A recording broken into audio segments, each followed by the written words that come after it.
ये कौन जाएगा मनाने? किसको जरूरत है? पार्टी इतनी बढ़ गई है कि उन्हें एक दो आदमी के जाने से कोई फर्क नहीं पड़ता, और एक दो आदमी के जाने से कोई फर्क नहीं पड़ता। इस तरीके से आदमी तो ये एक दो है, फिर इस पे दो पे शून्य चढ़ेगी, फिर शून्य पर एक शून्य चढ़ जाएगी। जिस तरीके से कांग्रेस खाली हो रही है उसी तरीके से बीजेपी खाली होगी।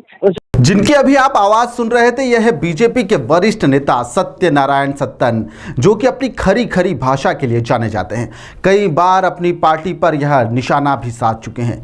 इनका एक ऑडियो जो है वह तेजी से वायरल हो रहा है, लेकिन द लपेटा इस ऑडियो की बिल्कुल भी पुष्टि नहीं करता है। हम इस ऑडियो को सही नहीं ठहराते हैं। इस ऑडियो में सत्तन जी बीजेपी के शीर्ष नेतृत्व पर तीखा प्रहार कर रहे हैं और पार्टी में फिर से वैसे ही हाल होने की बात भी कर रहे हैं जैसे कि आज से कई वर्षों पहले हुआ करते थे। उन्होंने गुस्से में यहां तक कह दिया कि बीजेपी में उम्रदराज लोगों को साइड किया जा रहा है, और उम्र के इस पड़ाव में तो पीएम मोदी भी शामिल है, तो क्या उन्हें भी साइड कर देंगे?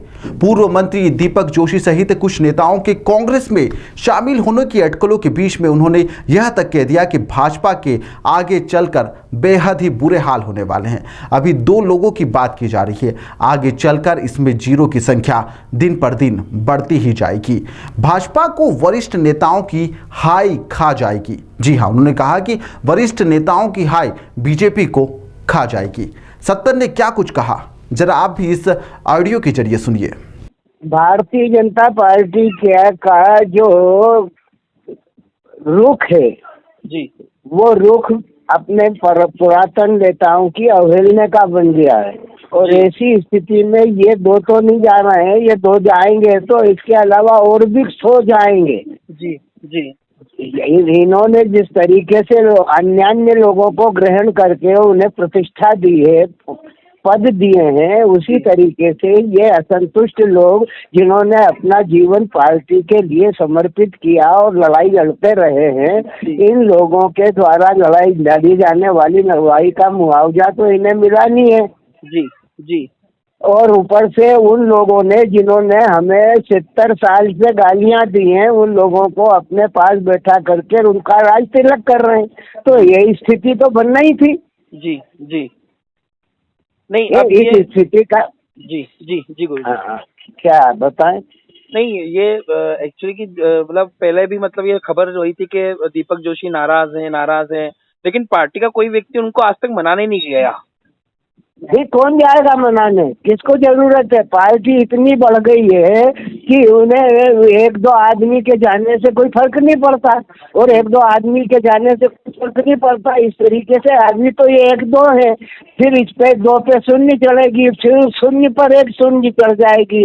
जिस तरीके से कांग्रेस खाली हो रही है उसी तरीके से बीजेपी खाली होगी, उसमें कोई नई बात थोड़ी है। क्योंकि दो आदमी अगर अपने इस संगठन को चलाने के साधन निर्णय लेंगे और ये कहेंगे कि पुरातन लोग जो है एक लिमिट के, एक उम्र के बाहर जो है उनका कोई औचित्य नहीं रह जाता, तो उस उम्र की स्थिति उस दहलीज पर देश के प्रधानमंत्री भी खड़े हैं, उन्हें भी निकल जाना चाहिए। जी, जी, जी। तो एक उम्र का क्राइटेरिया बना करके अनुभव को नकार देंगे और नए लोगों को लेकर के अपने शासन को मजबूत करने का प्रयत्न करेंगे, तो अनुभवहीनता के अभाव में वो दिन देखना पड़ेंगे जो पहले देख चुके हैं हम लोग। जी, जी, जी। मतलब ये कहा जा सकता है कि वरिष्ठों को तो पूछना पड़ेगा, उनके भी जो चाहे पिता हो चाहे परदादा हो, वरिष्ठों को पूछे या नहीं पूछे उनके, और दीपक जोशी कोई इतना बड़ा वरिष्ठ नहीं है, केवल वो इसलिए दीपक जोशी अपनी भावनाओं को बताता है कि वो कैलाश जोशी का पुत्र है। कैलाश जोशी का तप, साधना और ईमानदारी जो है भारतीय जनता पार्टी का अलंकरण था, वो अलंकरण इसके पास है क्या? कैलाश जोशी के साथ क्या नहीं हुआ? कैलाश जोशी के साथ भी इस पार्टी में रह करके जो भी कुछ होना था वो हुआ, उसको मैं दोहराना नहीं चाहता, लेकिन उसके बावजूद भी उसने पार्टी नहीं छोड़ी। मुझ सरी के आदमी के साथ इस पार्टी ने क्या विचार किया? सत्ता आने के पश्चात जो खेल ये पार्टी खेल रही है, ये केवल अपने को रेवड़ी बांटने का काम कर रही है। जी, बराबर है गुरु जी। है जो अनुभवहीन लोगों को लेगा करके बिठा दिया है, जो विद्यार्थी परिषद से आए हुए लोग हैं, उन्हें राजनीति के पुरातन का जनसंघ से लगा करके अभी तक के इतिहास की जानकारी नहीं है। भारतीय जनता पार्टी के इस आयाम को देख करके वो अपना जो नए नवोदित जो नए नए सरकार में बैठे हुए हैं वो अपना खेल बता रहे हैं, और प्रशिक्षित को दबा करके रखने में वो दोनों कामयाब हैं, जिनका नाम प्रधानमंत्री जी और शाह साहब है। जी जी जी जी गुरुजी।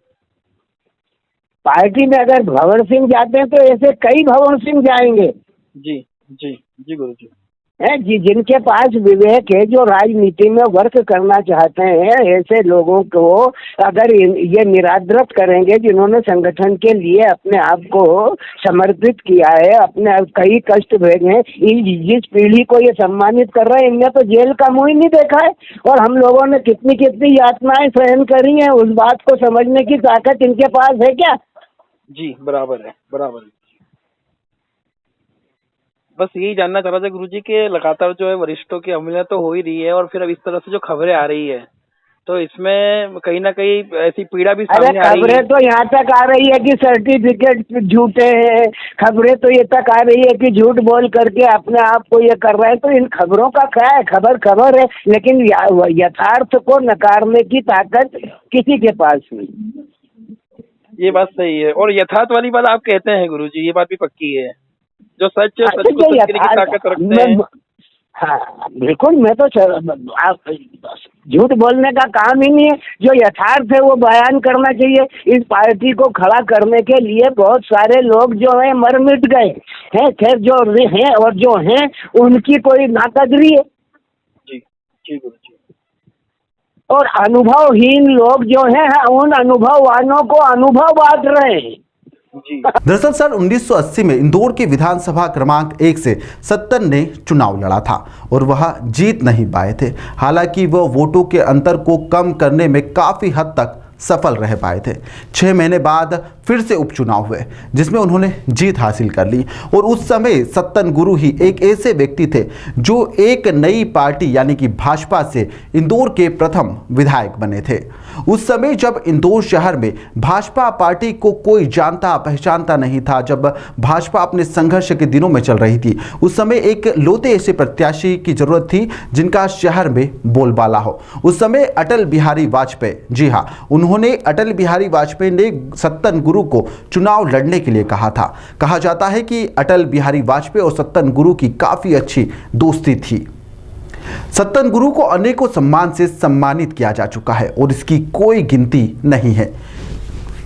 भाजपा के वरिष्ठ नेता सत्यनारायण सत्तन जी अपनी ही पार्टी को आईना दिखा रहे हैं। बताया जा रहा है कि अब सीएम शिवराज ने भी उन्हें भोपाल तलब कर लिया है और पार्टी फोरम पर अपनी बात रखने के लिए उन्हें कहा गया है।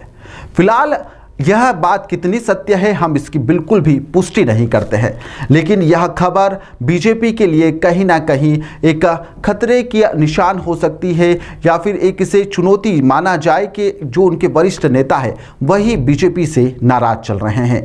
फिलहाल इस खबर में इतना ही। आप देखते रहिए दिल लपेटा।